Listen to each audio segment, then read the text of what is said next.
Bom dia, companheiros da Sá TV. Está começando mais uma reunião de pauta nesse domingo. Hoje quem vai estar apresentando sou eu, Marina, e o companheiro Roberto França. Bom dia, tudo bem, companheira? Bom dia, tudo bom? Antes de começar, pedir para vocês aí comentarem, curtirem o vídeo, compartilhar, se inscrever no canal, se tornar membro do nosso canal para ajudar a nossa imprensa independente para montar um canal revolucionário para vocês se inscreverem. A primeira notícia que a gente vai dar hoje é sobre os protestos que estão acontecendo na Itália contra o passaporte da vacina. O passaporte da vacina, ele está sendo bastante rejeitado pelos trabalhadores da Itália, porque ele tem basicamente o seguinte: o principal ponto que está sendo combatido é que os trabalhadores que não estiverem vacinados, eles podem receber uma multa de 1.500 euros se eles forem ao trabalho sem o passe, dizendo que eles estão vacinados. E para ter esse passe, eles têm que apresentar um teste negativo de Covid, que ele próprio vai pagar e conseguir o passe. Se ele não fizer isso, ele pode receber essa multa e até mesmo ser demitido, que é uma medida completamente arbitrária e que vai pesar para os trabalhadores na hora no final das contas, né? Você quer falar? Eu creio que a questão aí é que as pautas antipopulares, elas tendem a aumentar nessa virada histórica. Essa década de 20 aqui, ela promete ser a década uma espécie de que o Fórum Econômico Mundial, né, pautou como o grande reset, né, o grande reset. Isso não é teoria da conspiração, né? Tem todo um manual, né? Inclusive, no próprio âmbito da CIA, com manual disso e na OTAN, né? Do respeito ao que eles chamam dos direitos fundamentais, né? Os direitos humanos, mas levando a cabo uma política repressiva. E os trabalhadores, eles nesse período também ainda sente ainda o problema do 2008. A crise de 2008 ela não foi completamente digerida pelo capitalismo. E a gente está vendo essas repercussões através de golpes de Estado, através das guerras não convencionais, e isso está fazendo com que os estados, né, nacionais, eles tendem a tomar algumas medidas arbitrárias e condenando, então, a livre circulação também, né, por fim, né, nessa questão. Então, a medida tão impopular, né, que levou tanto a direita quanto a esquerda, mas a esquerda querendo derrubar o governo de extrema-direita, mas o governo de extrema-direita tentando derrubar para livre circulação, porque, afinal de contas, não é só na Itália o problema, né? Vários países está acontecendo também isso. É que a Itália se tornou o exemplo mais famoso, né? Mas tem vários bloqueios e barreiras em países com mesmas intenções. Acho que esse é um problema que a gente vai ter que lidar pelos próximos tempos, é como ter uma pauta efetivamente de esquerda, que contemple aí as demandas dos trabalhadores, para que a gente possa, de fato, atender os objetivos desse trabalhador.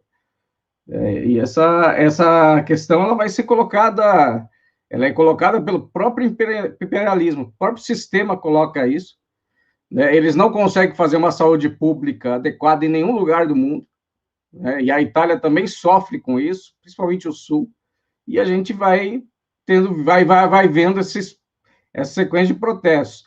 ainda que aparece aqui no Correio Brasiliense, mas o pessoal das imprensas, outras imprensas tradicionais aí estão dando ênfase aí aos protestos da esquerda, né? Como se fosse uma forma até de confusão no âmbito da própria classe média brasileira, né? Que não entende nada de geopolítica, nada de geografia, nada de relações internacionais, né? Mas eles aprendem tudo nesses jornais, é impressionante. É, você vê, né? Essas medidas eles sempre têm um caráter democrático, né? Fala que é para proteger, que é para garantir a segurança, mas no final das contas usando sempre métodos repressivos e punitivos, né? E recaindo sobre o trabalhador. Aí você falou de direitos humanos, uma coisa, a próxima notícia que a gente tem aqui é que o Biden ele fez um discurso, eu acho que na última sexta-feira,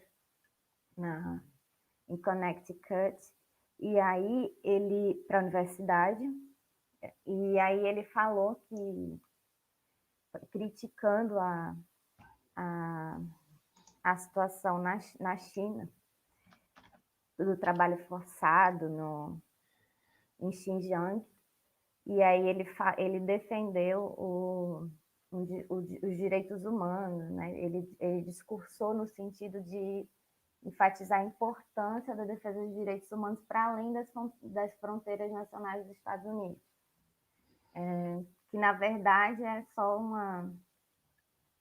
um pretexto para intervir nos países, né? E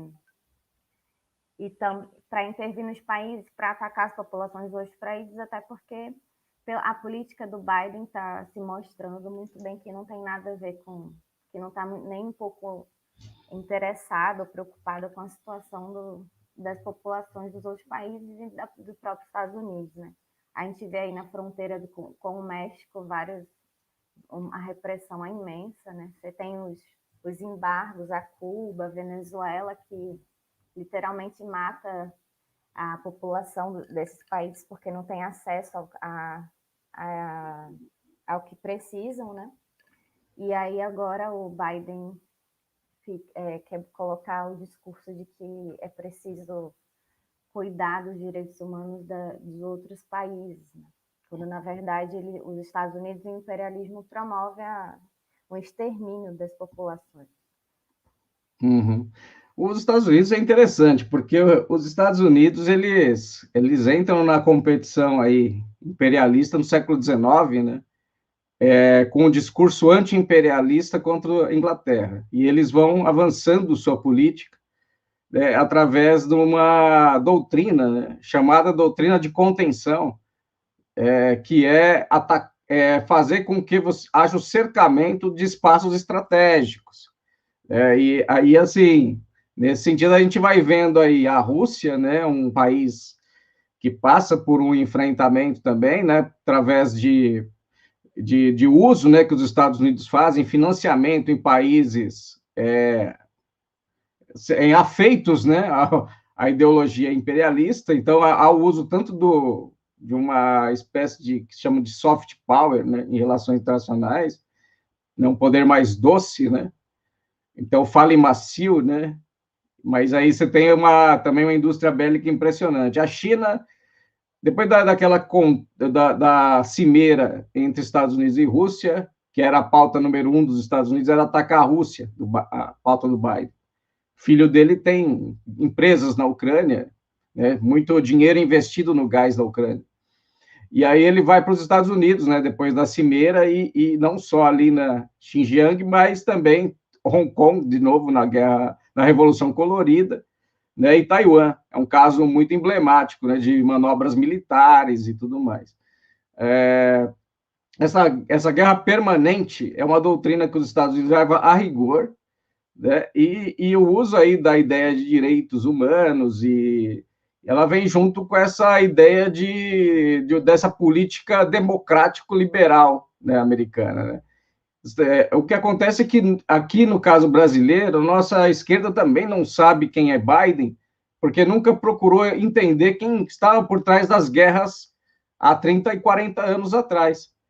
Então, quando a gente voltar 40 anos, a gente vai encontrar o Biden desde lá do Jimmy Carter, vai encontrar o Biden lá com o George Bush, pai, vai encontrar com o Reagan, vai encontrar com todos os políticos, Clinton, né? Culminando com o Brasil, né? Engraçado que pessoas do PT não se atentam que o Biden foi o articulador do golpe no Brasil, né? Não foi nem o Obama, né, necessariamente, foi o próprio Biden que se encarregou disso.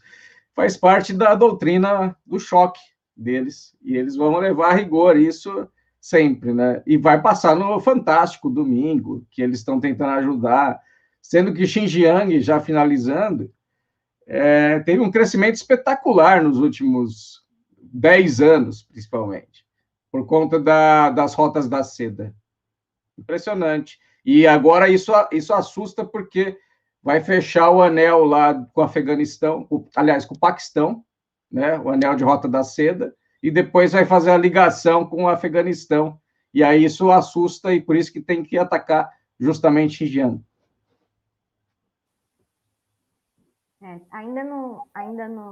No internacional, na última sexta-feira, um deputado britânico do Partido Conservador, que é o mesmo do Boris Johnson, né, o parlamentar, o David Amess. Ele, na última sexta-feira, ele foi esfaqueado numa igreja em Essex, e aí veio a morrer. E prontamente a imprensa, a polícia britânica já indicou que os culpados seriam terroristas extremistas islâmicos, né? Sem muito porquê.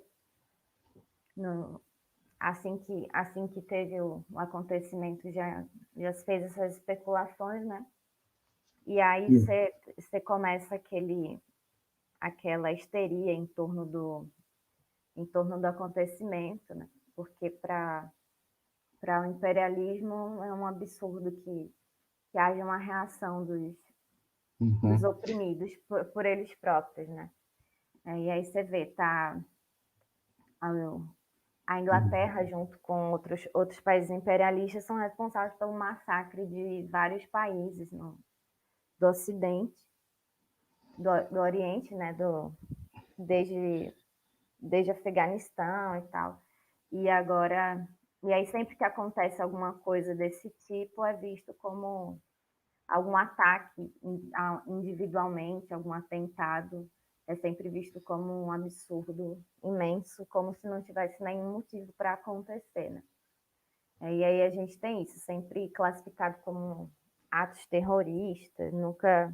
É sempre aquela sensação de que é inadmissível que as pessoas que eles têm esses ataques sem motivo algum, né? Quando, na verdade, a gente sabe que essas pessoas que chegam a esse ponto são extremamente vítimas do que o imperialismo faz pelo mundo, né? Tanto nos países de origem quanto no próprio país que ele está, tanto seja na Inglaterra, nos Estados Unidos, essas pessoas também são extremamente oprimidas e perseguidas.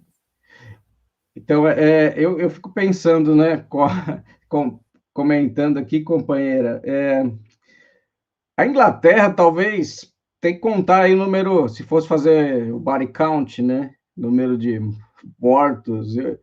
A Inglaterra foi uma das, nada dentre, né, porque o imperialismo tem ciclo, né, vai ter ciclo. A Inglaterra matou muita gente em vários lugares, até comparativamente ao nazismo, matou muito mais.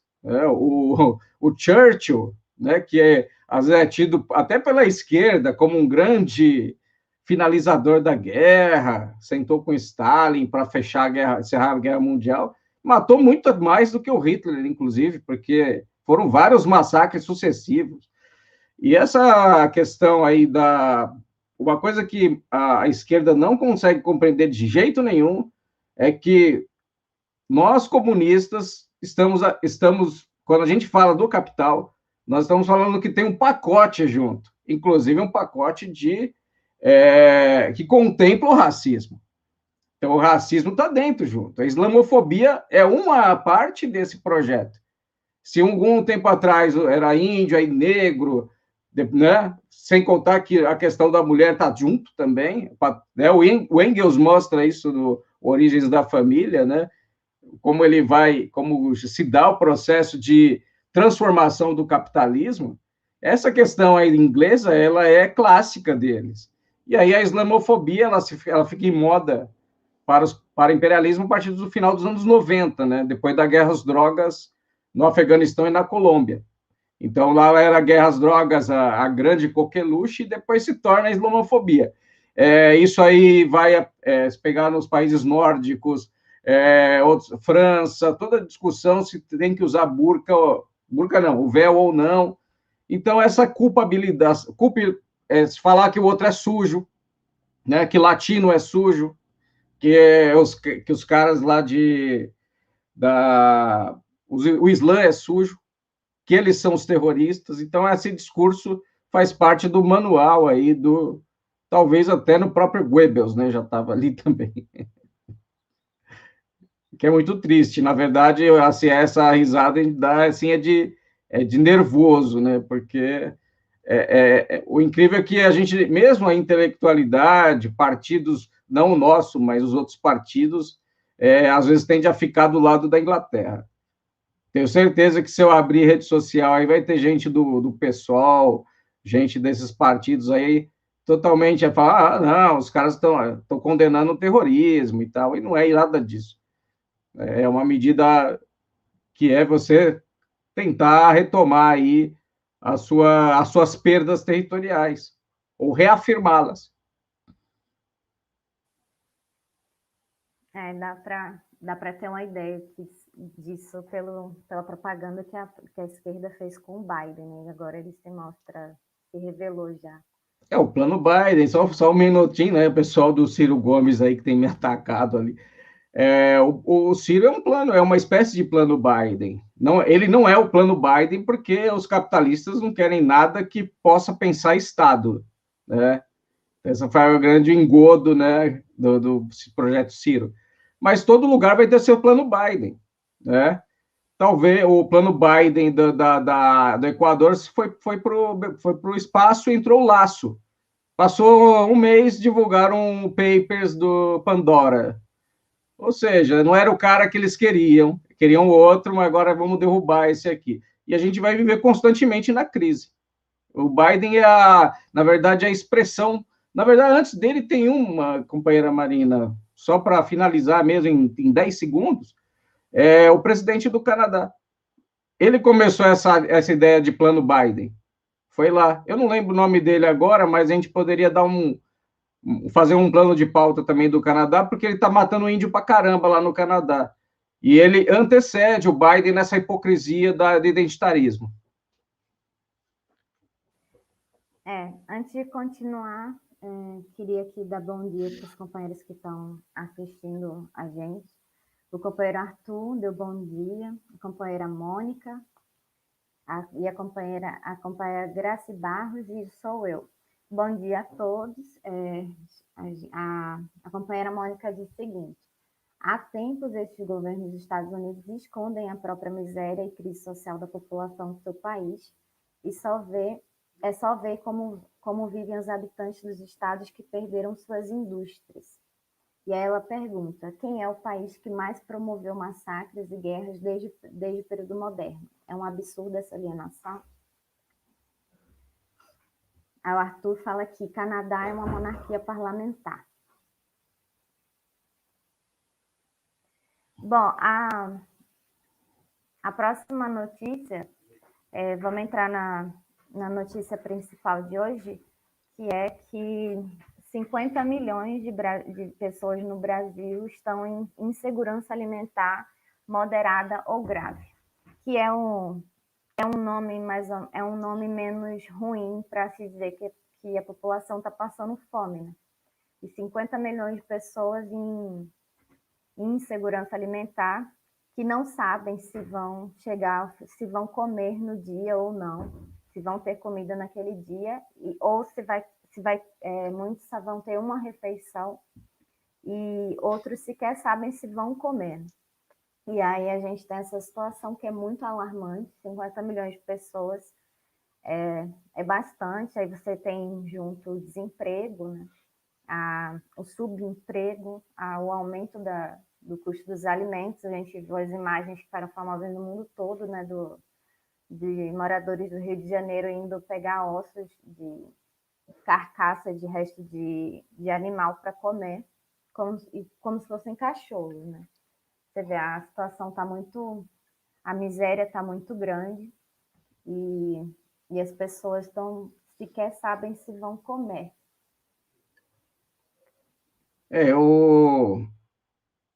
Esse governo, ele vai chegar ele vai se tornar, talvez até o final, provavelmente vai até 2022, e vai chegar no Fernando Henrique Cardoso. O governo dos anos 90 ainda é o grande governo, o pior do termos de fome, era muito parecido, em desemprego, só que isso foi muito rápido, né? O governo Fernando Henrique foram 10 anos, considerando que o Collor caiu ali em 91, por aí em 92, aí veio Itamar, veio aquele projeto ali o projeto Ciro Gomes, né? Com a desindustrialização, né? Que foi feito por ele, e depois depois que entra Fernando Henrique, e depois uma tentativa aí de fazer uma redistribuição de orçamento, né? Mas agora a gente já chegou no patamar mais crítico aí de todos. É uma crise programada, não é uma crise que não se soubesse o resultado, né? O projeto do dólar alto era um projeto esperado, né, pelo agronegócio, grande agronegócio, né, tem que fazer a ressalva, e era um projeto esperado pelos financistas, porque eles não querem investir produtivamente no país. Isso fica claro com a entrega do patrimônio público, né? Inclusive o Lira agora entregando o pré-sal, querendo entregar o pré-sal, ele como uma grande cabeça de ponte do governo para dizer que tem que fazer isso, né? Então esse projeto, ele é um projeto de país, né? Que deixe claro isso, porque no Brasil não é só o resultado das contradições de classe aqui, muito pelo contrário, as classes se passam num momento pacífico durante 5 anos, mas eu acho que desde o golpe, né? E aí a gente tem esse aprofundamento e vai efetivamente aprofundar essa miséria. É necessário que nós nos organizemos agora, né, e abordar isso de forma mais séria junto à população, para uma organização de fato, né, trabalhadora, operária. Isso vai começar processos sérios de fluxos migratórios no Brasil, né? Isso vai ocasionar novas formas de ocupação territorial nas ruas das cidades. Eu moro aqui em Foz do Iguaçu, o aumento de população em situação de rua é enorme, enorme, e é uma cidade média, né? Isso vai tendo vários aprofundamentos nesse sentido. Ocupações também, ocupações irregulares, que eles chamam de irregulares, né?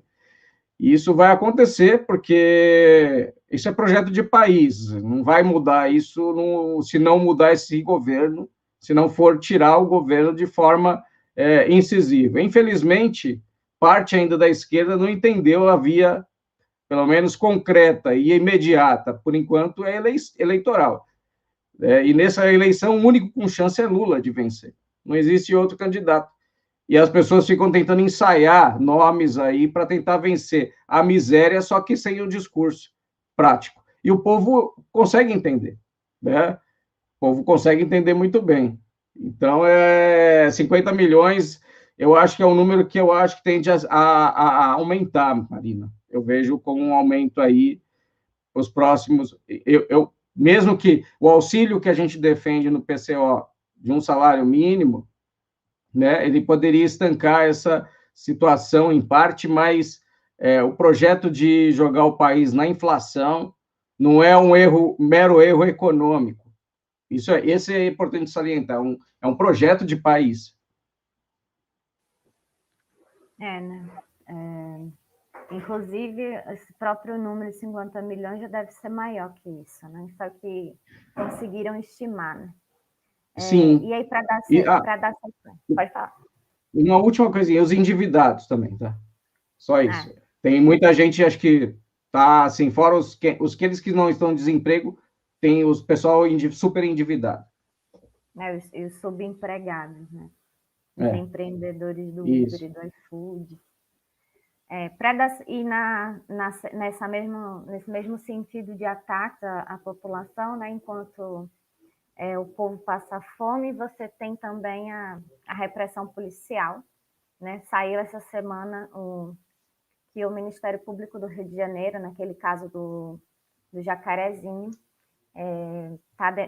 nessa semana denunciou que houve fraude processual por policiais que atuaram lá na chacina, né?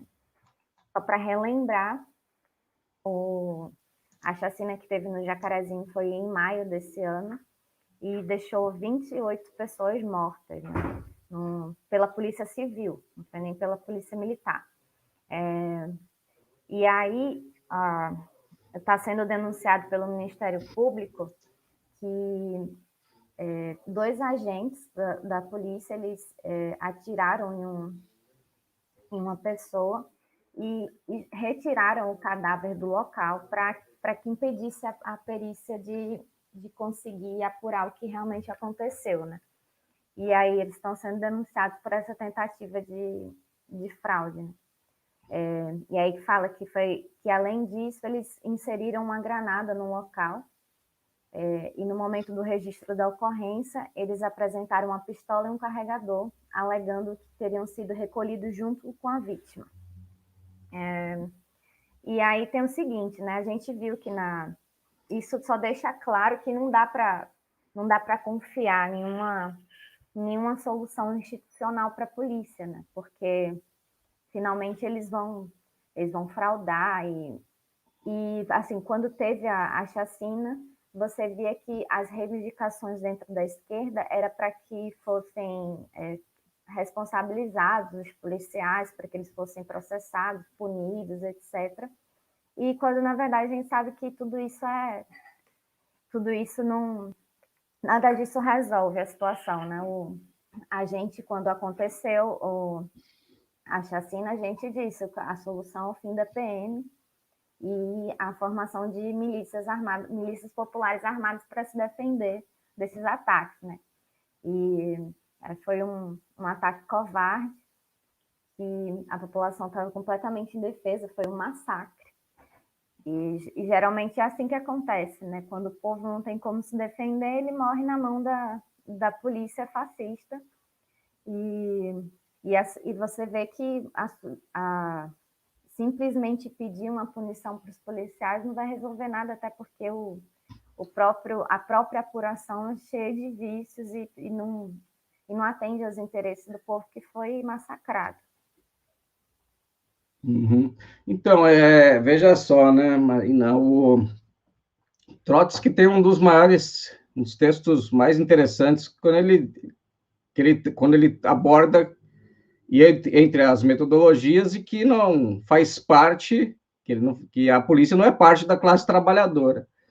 Ela é o órgão repressivo máximo da burguesia, né? Aí, assim, vemos aí outras situações aí de partidos que, né, colocam-se como trotskistas que não leram os fundamentos. A polícia, entre todos os aparatos do Estado, né, inclusive a própria universidade, ela é um aparato do Estado, defensora da reprodução de classe de burguesa, né, mas ainda se pode pensar um pouco ainda fora da possibilidade. A polícia ela não é assim. No momento de maior agravamento das condições, de piora das condições dos trabalhadores em 17 e agora, o aparato repressivo do Estado aumentou pelo menos 6 vezes. se a gente considerar todas as polícias. A Polícia Militar do Paraná, ela cresceu, teve concurso e teve aumento salarial, enquanto os professores estão há 7 anos sem receber salário, por exemplo, aqui no Paraná. Isso reflete o objetivo, né? Então, a gente vê esse massacre aí, mas são sucessivos massacres que vemos diariamente na internet, né? Homens brutalizados, mulheres ajudando os homens brutalizados, socando mulheres, socando crianças, criaram a fantasia de que a câmera reduziria em São Paulo a violência e tentam explicar para a população que isso acontece, que isso é para tentar amenizar a raiva que as pessoas estão da polícia, né? É lógico que numa situação de fim de Estado, para caminhar com isso é acabar com a polícia. A polícia não é algo que... essa polícia militar aí, ela vai acabar por exterminar todo mundo se continuar esse governo, né? Ainda que se um outro governo burguês venha, consiga ainda tentar amenizar alguma situação, mas por isso que eles fazem. Aí, no contrário, aqui no Brasil, eles usam a ideia de direitos humanos para dizer que é preciso humanos direitos, então tem que socar mesmo, né? É isso que eles fazem aqui. Na minha opinião, finalizando aí, eu acho que a população não aguenta mais a polícia. Em qualquer lugar que nós andamos, eles são pessoas que não olham bem a população. Alguém poderia dizer assim, a partir do colorismo, está falando um homem branco, mas a polícia está tendo, passa pelo menos aqui, um lugar totalmente militarizado, isso é todo dia. Não só chacina, como violência, mesmo no bairro aqui onde eu moro. Isso é absurdo. Se as pessoas soubessem que com o aparato do Estado a gente poderia melhorar um pouco em relação à esquerda. A esquerda adora a polícia. Isso que é o pior. A esquerda brasileira, nossa, parece que não pode ver a polícia na frente.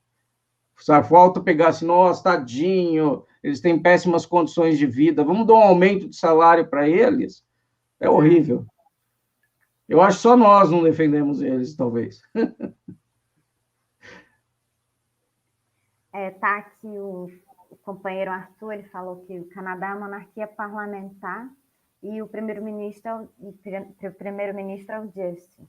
Agradecer aqui o super sticker do Sou Eu, obrigada, companheiro, e o superchat do Ernesto Abdala Filho. Lendo os comentários aqui, a Mônica diz o seguinte: talvez não seja a pauta de hoje, mas seria interessante o pessoal explorar o estado de exceção iniciado há uma semana em 2 estados chilenos, Araucania e Biobío, com o objetivo de... E aí ela fala também que violentar as comunidades campesinas de mapuches que lutam contra o Estado e empresas privadas que exploram as terras e matam os indígenas. Aí sobre a polícia, ela fala que há militares por toda parte, não vejo a mídia da esquerda abordar o tema. O nível de violência no campo contra os indígenas é enorme, mas há muita resistência e ataques do outro lado também. A Erid Grande fala o seguinte: indígenas estão sendo torturados e assassinados em aldeia Serrinha. E o companheiro Gabriel Moreno dá bom dia aqui. Bom dia, companheiros. Então, tem isso também, né, do massacre da população indígena, né, que eu vi completamente desprotegida. Os indígenas, veja só, né, assim,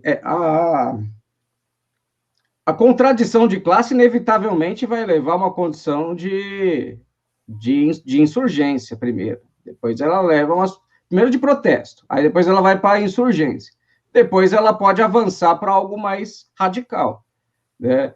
Ainda eu acho que nós temos um país que estamos na era ainda não saímos da conciliação.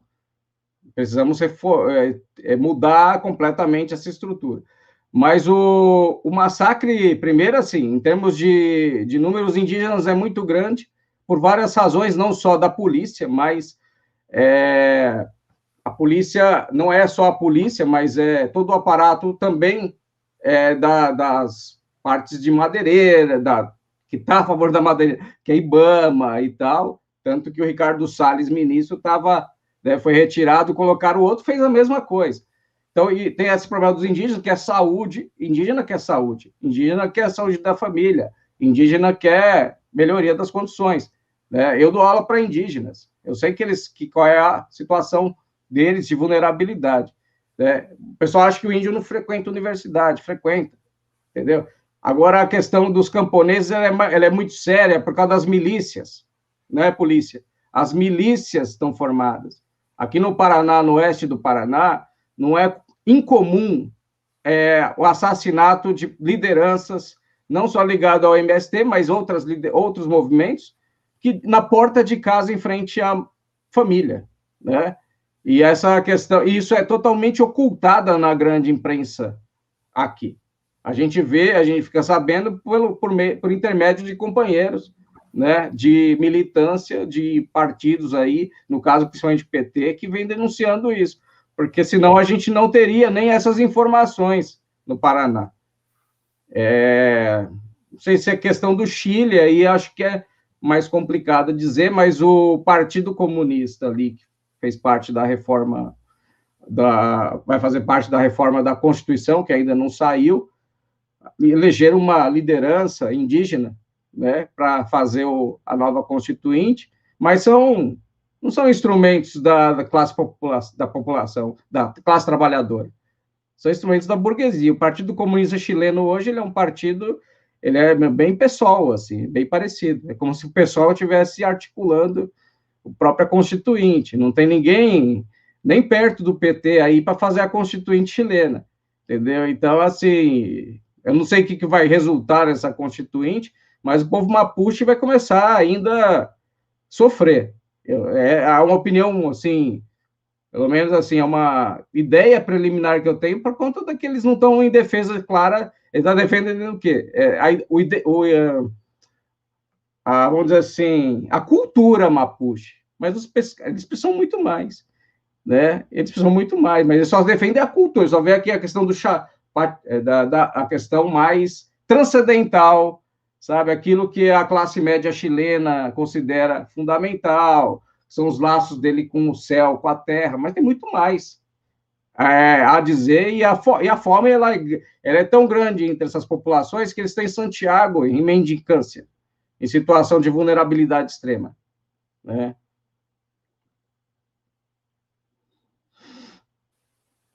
Agora eu agradeço ao Arthur aí a questão do Canadá. Eu sabia disso, mas eu não sabia o nome, mas é uma força de expressão que a gente acaba ao vivo falando, né? Mas realmente, eu não vou lembrar mesmo de novo o nome que ele falou aí, mas ele começou, ele foi pego no blackface, que lá para eles é uma grande ofensa, né? Ele pintado de negro. Isso aí na visão canadense, é o racismo mais extremo. Você se pinta um branco numa festa de fantasia de negro, certo? Então, ele, antes de ser eleito o parlamento, ele teve que desmentir tudo isso. Então, ele fez toda uma revitalização em termos de imagem, como o grande direitos humanos, mas ele é um extrema-direita original. É mais ou menos se a gente falar, o Ciro Gomes veio da arena, mas agora está ali jogando videogame. A gente vai se encaminhando para o fim do nosso programa. E aí, para finalizar, a gente vê, para a gente ver como tem repressão em tudo, até no futebol, né, que o árbitro em um jogo do Oeirense e Coriçaba, na final da Série B do Piauiense, a torcida estava gritando olé nas arquibancadas e o árbitro parou o jogo para mandar o pessoal parar, né? Ou seja, não pode fazer literalmente nada, né? Aí aqui tem o Oriense, né? que era o time da casa, ele estava vencendo por 2-0, e aí, enquanto o clube tocava a bola, a torcida que estava animada, né, porque o time estava ganhando, começou a gritar olé, e aí o público, quando percebeu, o árbitro, ele parou o jogo, mandou parar, e pediu para o pessoal parar de gritar olé no estádio, né? Mandou a torcida parar de torcer. E aí, o que aconteceu? O público vaiou o árbitro, né? E assim, né? Você vê que tem repressão em tudo. A torcida não pode torcer, não pode levar máscara para o estádio, não pode levar faixa, não pode falar, não pode fazer nada, né? Eu acho que esse projeto, eu me lembro, eu sou filiado por causa da carteirinha, da Gaviões da Fiel. Quando eu morava em São Paulo, eu costumava ir em jogo de futebol desde os 13 anos. Eu pegava, na época da Luiza Erundina, ela para fazer a demagogia com a CMTC, no final de semana ela liberava os ônibus de graça para ir até o Morumbi, nos clássicos, né? E a gente ia. Então, assim, entrava nos ônibus. Então, desde os 13 anos, olha, era um outro mundo, né? Ia para os estádios e tal. Então, assim, podia fazer tudo o que você queria, entendeu? Era um lugar aberto. E aí, depois, aconteceu uma situação numa Taça São Paulo, né? De futebol júnior, mas na verdade era uma Supercopa, final do Palmeiras e São Paulo, um menino morre, fizeram uma obra e deixaram lá os entulhos e mataram esse menino, e aí depois proibiram as torcidas organizadas. E a repressão às torcidas organizadas em São Paulo até hoje permanece, né? Então, assim, aí você tem que fazer o cercadinho das torcidas organizadas, aí você tem que botar o pessoal comendo Bob's e McDonald's no outro setor, aí você tem o setor enfim, cadeirinha numerada, você tem que numerar, tem que ficar certinho. Se você levantar, o cara já te manda descer, entendeu? Então, assim, na verdade, o projeto do PSDB, né? Esse é um projeto do PSDB, aí depois torcida única em São Paulo, né? Só vai uma torcida, não pode ir a outra. Então, é uma falha de segurança pública, mas que eles tentam ajeitar e isso vai se colocando. Aí, ao longo do tempo, antes os jogadores, um brigava com o outro, falava que no jogo ia fazer gol, ia não sei o quê, arrancava a camisa. E aí os comentários esportivos contribuíram para esse projeto para poder calar os torcedores. Então, assim, isso se reflete na arbitragem agora. Então, esse projeto vem de longa data e eu não vejo muita perspectiva não ser um governo que pense no povo, né? Não é nem falar pensa no povo, porque imagina, você já não tem nada na vida. Você tem o futebol e você não pode fazer o olé? Que negócio é esse? Isso é absurdo. Isso aí, ó. Olha, sinceramente, Marino, eu fico indignado com a notícia dessa. Quem gosta de futebol assim, meu, olha, tem que mandar mesmo para aquele lugar, assim, sabe? É muito triste, muito triste. Eu falo às vezes rindo, mas é mais de nervoso, né, do que de rir pela situação. Tem coisa que não dá para entender. E aí, para finalizar, queria que a companheira Mônica, ela falou que a discussão está excelente. O Cláudio deu parabéns ao canal pelo ótimo programa. Obrigada, companheiros, por acompanharem nossa reunião de pauta de hoje, nesse domingo. E aí, para finalizar, queria dar só alguns informes, né? As novas datas da Universidade Marxista, que vão ser agora no dia 26 de outubro, na próxima terça, não mais nessa terça 19. Vai começar a Universidade Marxista, que foi o Stalinismo Parte 2. Quem não se inscreveu, ainda dá tempo de se inscrever, é só procurar os nossos companheiros, ir lá no site da Universidade Marxista e fazer a inscrição. E também avisar que a conferência do Bloco Vermelho, ela vai ser, que seria agora nos dias 30 e 31, ela vai ser adiada para o dia 6 e 7 de novembro, né? Para a gente discutir aí a situação dos atos, né, das mobilizações pelo Fora Bolsonaro e Lula presidente, que está sofrendo uma sabotagem, um ataque da Frente Ampla, né, dada a rejeição do povo pela conciliação da esquerda com a direita e da participação da direita no movimento, né, que no último ato a gente viu. O povo enterrou a Frente Ampla e agora eles não querem mais deixar o pessoal brincar, não quer mais brincar, né? Eles acham que são os donos da bola, os donos dos atos, e se não for do jeito que eles querem, também não vai ter. E aí a gente vai ser muito importante essa conferência para discutir o futuro das mobilizações. Eu convido a todos que participem, vai ser em São Paulo, nos dias 6 e 7 de novembro. Bom, companheiros, bom dia a todos, obrigada por acompanharem a gente até aqui. E se inscrevam no canal, tornem-se membro, deixe sua curtida, compartilhe. É isso aí, eu também me despeço aí em 30 segundos. Prazer sempre estar aqui com vocês e dizer que esse é o espaço necessário e fundamental e que é esse partido que tem sido a vanguarda aí desde o golpe e até antes dele. E a gente está aí, precisa tomar um lado, e nesse momento, né, com as diferenças ou não, a gente precisa defender o nome do Lula, e para isso a gente precisa de consciência. Quem puder se inscrever nos cursos da Universidade Marxista, também vai ter do Stalinismo agora, que é o parte 2, aí, que é a partir da Segunda Guerra Mundial.